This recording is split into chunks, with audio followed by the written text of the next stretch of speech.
रहमान रहीम। इतवार को इलेक्शन है मोहसिन लगारी का, बल्ले के ऊपर वो लड़ रहा है। जामपुर के लोगों को मेरा ये पैगाम है, आपने ये जो खौफ की फिजा फैला रहा है, ये पीडीएम का जो नुमाइंदा है, न्यूट्रल्स जिसके साथ मिले हुए हैं और जो नामालूम अफराद हिरासा खौफ फैला रहे हैं लोगों पे, फसलों के ऊपर, उन किसानों की फसलों के ऊपर जो इनकी मदद करने के लिए नहीं तैयार, उनके ऊपर ट्रैक्टर चला रहे हैं, एफआईआर काट रहे हैं, उठा रहे हैं एफआईआर के बगैर। एक मकसद है कि किसी तरह जामपुर के लोग इतने खौफजदा हो जाए कि वो इलेक्शन के लिए इतवार को निकले ना। आपने सब ने निकलना है, इस खौफ के बुत को तोड़ना है, इस जुल्म को आपने शिकस्त देनी है। और जितनी तादाद में आप निकलेंगे, इंशाअल्लाह इनके हर हरबे धांधली के भी बावजूद इंशाअल्लाह मोहसिन लगारी जीतेगा। इतवार को इलेक्शन है मोहसिन लगारी का, बल्ले के ऊपर वो लड़ रहा है। जामपुर के लोगों को मेरा ये पैगाम है, आपने ये जो खौफ की फिजा फैला रहा है, ये पीडीएम का जो नुमाइंदा है, न्यूट्रल्स जिसके साथ मिले हुए हैं और जो नामालूम अफराद हिरासा खौफ फैला रहे हैं लोगों पे, फसलों के ऊपर, उन किसानों की फसलों के ऊपर जो इनकी मदद करने के लिए नहीं तैयार, उनके ऊपर ट्रैक्टर चला रहे हैं, एफआईआर काट रहे हैं, उठा रहे हैं एफआईआर के बगैर। एक मकसद है कि किसी तरह जामपुर के लोग इतने खौफजदा हो जाए कि वो इलेक्शन के लिए इतवार को निकले ना। आपने सब ने निकलना है, इस खौफ के बुत को तोड़ना है, इस जुल्म को आपने शिकस्त देनी है। और जितनी तादाद में आप निकलेंगे, इंशाअल्लाह इनके हर हरबे धांधली के भी बावजूद इंशाअल्लाह मोहसिन लगारी जीतेगा।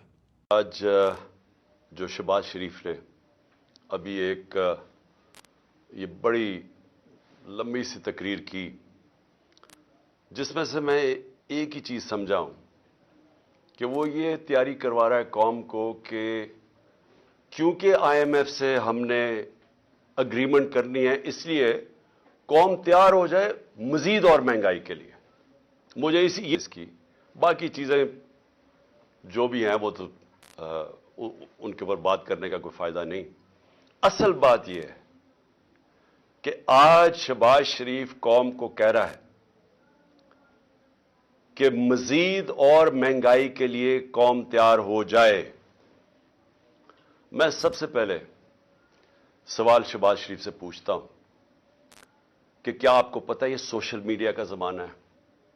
अब जब भी जो बात करते हैं तो अब एक ऐसा जमाना आ गया है कि एकदम वो आपकी पुरानी तकरीरें और आपकी जो भी आपने पहले लोगों से वादे किए हुए हैं, वो सब एक मिनट में वो निकाल के सामने ले आते हैं। ये है सोशल मीडिया का जमाना।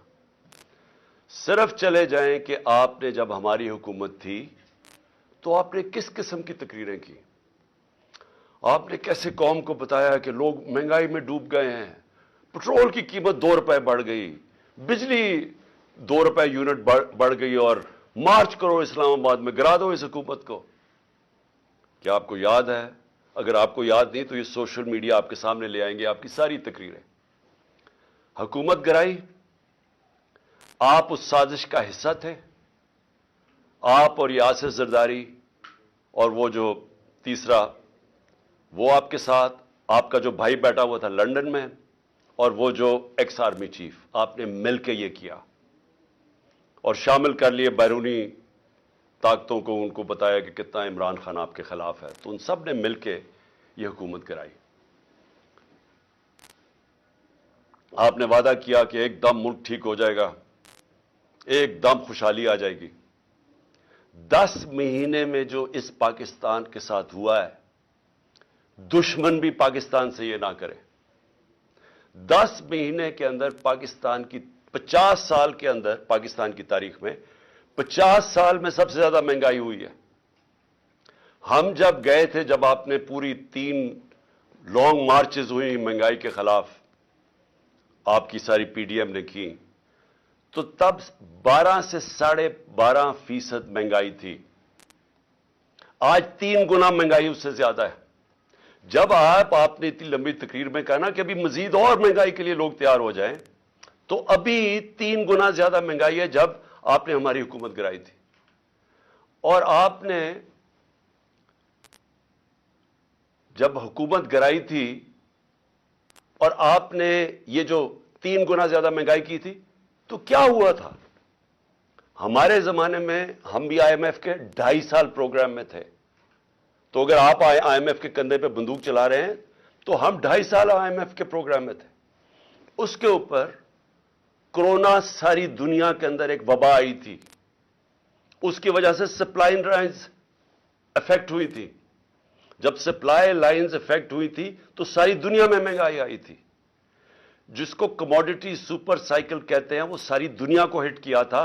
انرجی کی قیمتیں، تیل کی قیمت خاص طور پہ اوپر چلی گئی تھی۔ ہمارے دور میں تیل کی قیمت $110 سے $115 بیرل پہ گئی تھی، آج وہ $75 سے $85 پہ ہے۔ تو جو اصل وجہ تھی مہنگائی کی وہ تو تیل تھا، تو اب تو تیل نیچے آ گیا ہے۔ آج جو گھی ہمارے زمانے میں تھا، وہ آج کل جو پام آئل جو باہر سے لے کے آتے ہیں، جو امپورٹ کرتے ہیں، وہ دگنا تھا آج کے مقابلے میں۔ آج گھی کتنا مہنگا کیوں ہے؟ آج ڈیزل اور پٹرول اتنا مہنگا کیوں ہے؟ 100 روپیہ زیادہ ہے ہمارے دور سے۔ اور کیا وجہ ہے کہ روپیہ گر گیا؟ تقریباً 100 روپیہ ڈالر مہنگا ہوا ہے۔ میں صرف یہ پوچھنا چاہتا ہوں کہ ہوا کیا؟ اس ملک میں سیلاب آئے ہیں، جس طرح ہمارے دور میں وہ وبا آئی، اس ملک میں زلزلے آئے ہیں، لیکن کبھی اس طرح کی مہنگائی نہیں ہوئی، اور آپ کے دور میں کسی چیز کے نہ ہونے کی وجہ سے یہ مہنگائی ہوئی ہے۔ تو آج یہ جو آپ نے جو آج بھی پاکستان کی تاریخ میں پھر سے 50 سال میں سب سے زیادہ مہنگائی ہے، اور ہمارے دور سے 3 گنا زیادہ مہنگائی ہے، آج آپ کہہ رہے ہیں کہ کیونکہ آئی ایم ایف سے ہم نے اگریمنٹ کرنی ہے، ابھی مزید اور مہنگائی کے لیے تیار ہو جاؤ۔ اور پھر یہ جو سارے لوگ آپ نے بٹھا کے یہ عوام کو یہ تیاری کروائی تھی مزید اور مہنگائی کی، تو میں سمجھا کہ آپ کوئی بڑا فیصلہ کریں گے۔ ہم امید ہی رکھتے رہے کہ شاید آپ کو کوئی عوام کی فکر ہو، اور آپ ایسی سٹیٹمنٹ دے دیں کہ آپ نے اور یہ جو آصف زرداری نے اور آپ کے خاندانوں نے جو 30 سال سے پیسہ چوری کر کے ملک سے باہر لے کے گئے ہیں، جو لندن کے سب سے مہنگے علاقے میں 4 لگژری فلیٹس ہیں، سب سے برطانیہ کا پرائم منسٹر وہاں نہیں رہ سکتا، بیٹا رہتا ہے جو کہ 9 ارب پرانے، اب 10 ارب کا کم از کم وہ جو پراپرٹی ایک بیٹا رہتا ہے، 1 ہائیڈ پارک۔